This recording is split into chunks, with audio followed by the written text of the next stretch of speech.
Hi മക്കളെ, നമുക്കിന്ന് 3ാം ക്ലാസ്സിലെ മലയാളത്തിൻ്റെ ഒരു മോഡൽ ക്വസ്റ്റ്യൻ പേപ്പർ നോക്കാം. പ്രവർത്തനം 1. വായിക്കാം, എഴുതാം. തണുത്ത കാറ്റ് വന്ന് വിളിച്ചാണ് ആനി ഉണർന്നത്. വണ്ടി വനത്തിനുള്ളിൽ കടന്നിരിക്കുന്നു. എവിടെ നോക്കിയാലും പച്ചപ്പ് തന്നെ. പച്ചപ്പിനിടയിൽ ആനക്കൂട്ടം പോലെ കറുത്ത തടിയൻ പാറകൾ. അങ്ങകലെ ആനക്കൊമ്പ് പോലെ വെളുത്തൊരു വെള്ളച്ചാട്ടം. കിളികളുടെ ശബ്ദവും വെള്ളച്ചാട്ടത്തിൻ്റെ ഇരമ്പലും കൂടിയായപ്പോൾ വനത്തിൽ പാട്ടുകച്ചേരി തന്നെ. കാറ്റിനൊപ്പം നൃത്തം ചെയ്യുന്ന മരങ്ങൾക്കിടയിലൂടെ ഓടിക്കളിക്കുന്ന സൂര്യരശ്മികൾ. സൂര്യനെ മുഖം നോക്കാൻ വേണ്ടിയാവാം കണ്ണാടി പോലെ കാട്ടരുവി പതിയെ പതിയെ ഒഴുകുന്നു. അതിൽ മിഠായികൾ കൊണ്ട് പാത വിരിച്ചതുപോലെ വെള്ളാരം കല്ലുകളും. പുൽച്ചെടി മുതൽ മാനം മുട്ടയുള്ള വൻമരങ്ങൾ വരെ പരസ്പരം കൈകോർത്ത് താങ്ങും തണലുമായി നിൽക്കുന്നത് കണ്ടിട്ടും മതിയാകുന്നില്ല. കാട് എത്ര സുന്ദരമാണ്! ഈ യാത്ര അവസാനിക്കാതിരുന്നെങ്കിൽ. മക്കളെ, നാം വായിച്ച ഭാഗവുമായി ബന്ധപ്പെട്ട് ഇനി ഒരു 5 ചോദ്യങ്ങളുണ്ട്. ആ ചോദ്യങ്ങൾ നോക്കാം. ആനയെ വിളിച്ചുണർത്തിയത് ആര്? ഇവിടെ 4 ഓപ്ഷൻസ് തന്നിട്ടുണ്ട്. ആനക്കൂട്ടം, കാറ്റ്, സൂര്യൻ, കിളികൾ. ഏതാണ് ആൻസർ? ആൻസർ കാറ്റ്. ഇനി ബി ചോദ്യം നോക്കാം. ആകാശം എന്ന അർത്ഥത്തിൽ പ്രയോഗിച്ചിട്ടുള്ള പദമേത്? ഏതാണ് മക്കളെ? ഡി ഓപ്ഷനാണ് മാനം. സി ക്വസ്റ്റ്യൻ നോക്കാം. കണ്ണാടി പോലെ കാട്ടരുവി എന്നതുകൊണ്ട് അർത്ഥമാക്കുന്നതെന്ത്? എന്താണ് മക്കളെ? തെളിഞ്ഞ വെള്ളം. ഉത്തരം തെളിഞ്ഞ വെള്ളം.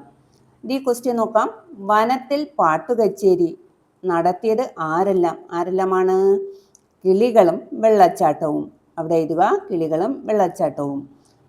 ഈ ചോദ്യം, സൂര്യൻ മുഖം നോക്കിയത് എന്തിലാണ്? കാട്ടരുവിയിൽ. പ്രവർത്തനം 2. രചനാശേഖരം. ആനയുടെ പഴഞ്ചൊൽ ശേഖരം നോക്കൂ. സമാന ആശയം വരുന്ന 2 പഴഞ്ചൊല്ലുകൾ കൂടി എഴുതി ചേർക്കൂ. പഴഞ്ചൊൽ ശേഖരം. ഒത്തുപിടിച്ചാൽ മലയും പോരും, ഒരുമയുണ്ടെങ്കിൽ ഉലക്കമേലും കിടക്കാം. മക്കളെ, നമ്മൾ ചെയ്യേണ്ടത് സമാന ആശയം വരുന്ന 2 പഴഞ്ചൊല്ലുകൾ ഇവിടെ എഴുതി ചേർക്കണം. പല തുള്ളി പെരുവെള്ളം കൂടി വന്നാൽ കോഴിക്കും ആനയെ പിടിക്കാം. ഇതിലെ ബി ചോദ്യം നോക്കൂ. ആനയുടെ കടങ്കഥാശേഖരം നോക്കൂ. കടങ്കഥയിൽ ഒളിഞ്ഞിരിക്കുന്നത് ആര്?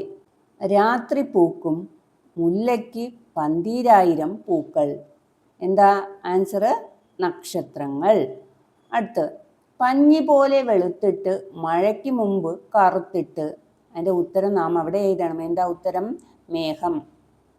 സി ചോദ്യം നോക്കാം. പഴങ്ങളുടെ പേര് ഉത്തരമായി വരുന്ന 2 കടങ്കഥകൾ തയ്യാറാക്കൂ. 1. പച്ച കുപ്പായക്കാരിക്ക് ചുവപ്പുടുപ്പ്, ചുവപ്പുടുപ്പിൽ കറുത്ത കുത്തുകൾ.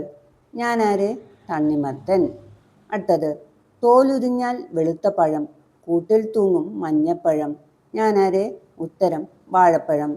പ്രവർത്തനം 3. നിയമാവലി തയ്യാറാക്കാം. ബലൂൺ ചവിട്ടിപ്പൊട്ടിക്കൽ മത്സരം. മക്കളെ, ബലൂൺ ചവിട്ടിപ്പൊട്ടിക്കൽ മത്സരത്തിൻ്റെ നിയമാവലിയാണ് ഇവിടെ തന്നിട്ടുള്ളത്. ഒരു സമയം 10 പേർക്ക് മത്സരിക്കാം. എല്ലാവരും ഇടതുകാലിൽ ബലൂൺ കെട്ടണം. അടയാളപ്പെടുത്തിയിരിക്കുന്ന കളത്തിനുള്ളിലാണ് മത്സരം. സ്വന്തം ബലൂൺ പൊട്ടാതെ മറ്റുള്ളവരുടെ ബലൂൺ ചവിട്ടിപ്പൊട്ടിക്കണം. അവസാനം വരെ ബലൂൺ പൊട്ടാതെ സൂക്ഷിക്കുന്ന ആളാണ് വിജയി. ആനയുടെ സ്കൂളിൽ നടന്ന ബലൂൺ ചവിട്ടിപ്പൊട്ടിക്കൽ മത്സരത്തിൻ്റെ നിയമാവലി വായിച്ചല്ലോ. ഇതുപോലെ നിങ്ങൾക്ക് ഇഷ്ടപ്പെട്ട ഒരു കളിയുടെ നിയമാവലി തയ്യാറാക്കൂ. മക്കൾ, ആദ്യം കളിയുടെ പേര് എഴുതണം, പിന്നെ നിയമാവലി തയ്യാറാക്കണം. മക്കളെ, കളിയുടെ പേര് സുന്ദരിക്ക് പൊട്ടുകുത്തൽ. നിയമാവലി നോക്കാം. ബോർഡിൽ വരച്ചിരിക്കുന്ന സുന്ദരിയുടെ ചിത്രത്തിൽ കൃത്യസ്ഥാനത്ത് പൊട്ടുകുത്തുകയാണ് ലക്ഷ്യം. മത്സരാർത്ഥിയുടെ കണ്ണുകൾ തുണി കൊണ്ട് നന്നായി മൂടിക്കെട്ടണം. 3-മത്തത്, കണ്ണുകെട്ടിയ ശേഷം മത്സരാർത്ഥിയെ 1-2 വട്ടം കറക്കി നിർത്തിയ ശേഷമാണ് മുന്നോട്ട് വിടേണ്ടത്. 4 നോക്കാം. കൃത്യസ്ഥാനത്തോ അതിന് ഏറ്റവും അടുത്തോ പൊട്ടുകുത്തുന്ന ആളായിരിക്കും വിജയി. പ്രവർത്തനം 4-ൽ 4A 4B എന്നിങ്ങനെ 2 എണ്ണമുണ്ട്. ഒന്നിന് മാത്രം ഉത്തരം എഴുതിയാൽ മതി. പ്രവർത്തനം 4. ഡയറിക്കുറിപ്പ്. ആനയുടെ സ്കൂളിലെ സ്വാതന്ത്ര്യദിന ആഘോഷത്തിൻ്റെ ചിത്രമാണിത്. ആഘോഷ പരിപാടികളിൽ അവളും പങ്കെടുത്തു. അവൾക്ക് വളരെ സന്തോഷമായി. പതിവ് പോലെ അന്നും അവൾ ഡയറി എഴുതാനിരുന്നു. സ്വാതന്ത്ര്യദിനാഘോഷ പരിപാടികൾ അവളുടെ മനസ്സിലേക്ക് ഓടി വന്നു. എന്തൊക്കെയാവും ആനി ഡയറിയിൽ എഴുതിയിട്ടുണ്ടാവുക? 4A സ്വാതന്ത്ര്യദിനാഘോഷവുമായി ബന്ധപ്പെട്ട് നിങ്ങൾക്കുണ്ടായ അനുഭവങ്ങൾ ചേർത്ത് ഒരു ഡയറി കുറിപ്പ് എഴുതൂ. അല്ലെങ്കിൽ ആനിയുടെ സ്കൂളിലെ സ്വാതന്ത്ര്യദിനാഘോഷത്തിൻ്റെ ചിത്രം കണ്ടില്ലേ? നിങ്ങളുടെ സ്കൂളിൽ നടന്ന സ്വാതന്ത്ര്യദിനാഘോഷത്തിൻ്റെ വിവരണം തയ്യാറാക്കൂ. മക്കളെ, നിങ്ങൾ ചോദ്യം 4 ഒന്നുകിൽ ഡയറി എഴുതണം, അല്ലെങ്കിൽ ആഘോഷത്തിൻ്റെ വിവരണം തയ്യാറാക്കണം. ഇതിൽ ഏതെങ്കിലും ഒന്ന് നിങ്ങൾക്ക് ചെയ്യാം. മക്കളെ, ടീച്ചർ ഡയറി കുറിപ്പാണ് എഴുതാൻ പോകുന്നത്. ഡയറി എഴുതുമ്പോൾ തീയതിയും ദിവസവും എഴുതുക ആദ്യം. എന്നിട്ട് ഡയറിയിൽ എഴുതി തുടങ്ങുക. ഇന്നെനിക്ക് വളരെ സന്തോഷം തോന്നിയ ദിവസമാണ്. ഞങ്ങളുടെ സ്കൂളിൽ സ്വാതന്ത്ര്യദിനാഘോഷം നടന്നു. രാവിലെ തന്നെ ഞാൻ സ്കൂളിലെത്തി. ഹെഡ് മാസ്റ്റർ ദേശീയ പതാക ഉയർത്തി. ഞങ്ങൾ എല്ലാവരും ചേർന്ന് ദേശീയ ഗാനം പാടി. അതിനുശേഷം കുട്ടികളുടെ ദേശഭക്തി ഗാനവും പ്രസംഗവും ഉണ്ടായിരുന്നു. പിന്നീട് മധുര പലഹാരമായി പായസവും മിഠായിയും തന്നു.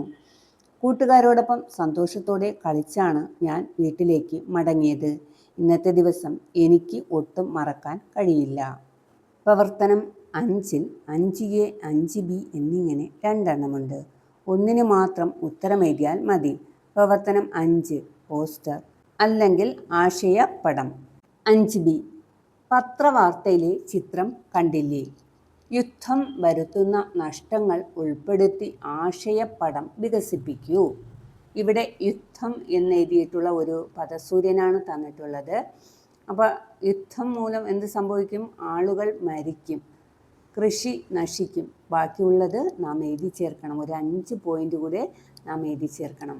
വീടുകളും കെട്ടിടങ്ങളും തകരും, സമ്പദ് വ്യവസ്ഥ തകരും, രോഗങ്ങളും പട്ടിണിയും കൂടും, സമാധാനം നഷ്ടപ്പെടും, പരിസ്ഥിതി മലിനമാകും. മക്കളെ, ഇതോടുകൂടി ഈ മോഡൽ ക്വസ്റ്റ്യൻ പേപ്പറിലെ പ്രവർത്തനങ്ങൾ അവസാനിച്ചു. വീണ്ടും അടുത്തൊരു ക്ലാസ്സുമായിട്ട് കാണാം. നന്ദി.